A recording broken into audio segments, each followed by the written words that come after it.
Regardez ce bon mouvement là avec justement Sagna qui va aller trouver Nassi sur le côté gauche. Oh, ce ballon qui va passer juste au-dessus, début de Pinotto. Là voilà la première incursion, là voilà la première occasion. Attention, il y a peut-être une possibilité si Sagna arrive à passer. Il y a un contre un à gérer derrière. Attention, le repli qui a été effectué du côté du FC Chamblivoise. C'est Nassi désormais dans cette surface de réparation. Oh, qui va la glisser à Valentin Lavigne. Et ce ballon qui va passer au-dessus. Il y a eu un petit rebond qui l'a gêné. Patier et le bon travail de Johanna Cassou, vous l'avez vu, qui est venu essayer de, pardonnez-moi l'expression, pourrir la sortie de balle du Stade Briochin, mais il n'a pas réussi. Vous l'avez vu en 3 passes. Et bien on est déjà de l'autre côté avec Sagna. Dans ses passements de jambes, il s'est mis pied gauche. Et cette frappe croisée qui va passer au-dessus. Il ne manque qu'une chose, Vincent, c'est le cadre. Venu de la droite vers la gauche. Et ça va se jeter, notamment au deuxième poteau. Oh, Kerbrat et penalty. Penalty, Christophe Kerbrat qui est parti récupérer ce penalty.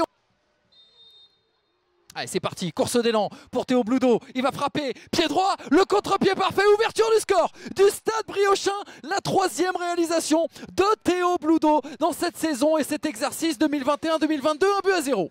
Et attention, Kilic qui récupère là sur ce renvoi de Kerbrat. Johanna Cassou, oh, il s'est mis en situation, il va toucher la barre. La voilà, la grosse occasion du FC Chamblivoise dans cette première période. C'est peut-être pas terminé. Samet Kilic qui va redoubler là sur ce côté gauche avec, oh, attention, on est parti en toutes enjambées. Et Karamoko, cette frappe. Oh, quand on vous disait que ce garçon était à droite, ses 2 pieds, le défensif, on était là encore une fois pas très loin. Et en effet, coup de sifflet de monsieur Mokhtari, 1-0 à la pause en faveur du Stade Briochin. Le droitier, trajectoire sortante à venir, Ria Boudo, oh, qui a pu poser sa tête. Et derrière, on avait bien prolongé. Oh, hop, ça a été un coup de flipper. Allez, pourquoi pas ici, avec justement Isaac Umdonstock, le pied gauche. Oh, c'était vers Karamoko. C'est peut-être pas terminé avec cette reprise de l'autre côté. Et ce ballon qui va s'envoler dans les airs.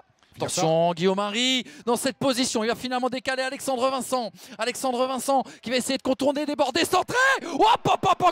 Encore le poteau. Alexis Rojo qui est super bienvenu parce qu'il s'est blessé lui en Coupe de France. Oh, attention à cette tête, il est magnifique. Le centre était de toute beauté de la part d'Axel Douchy. Et qui pour couper la trajectoire? Guillaume-Henri, on l'a dit, il était un peu en difficulté ces dernières semaines. Et bien il répond de la meilleure manière. Guillaume-Henri qui permet en tout cas à son équipe de revenir. Un but partout au meilleur moment du match, soit à 5 minutes de la fin du temps réglementaire.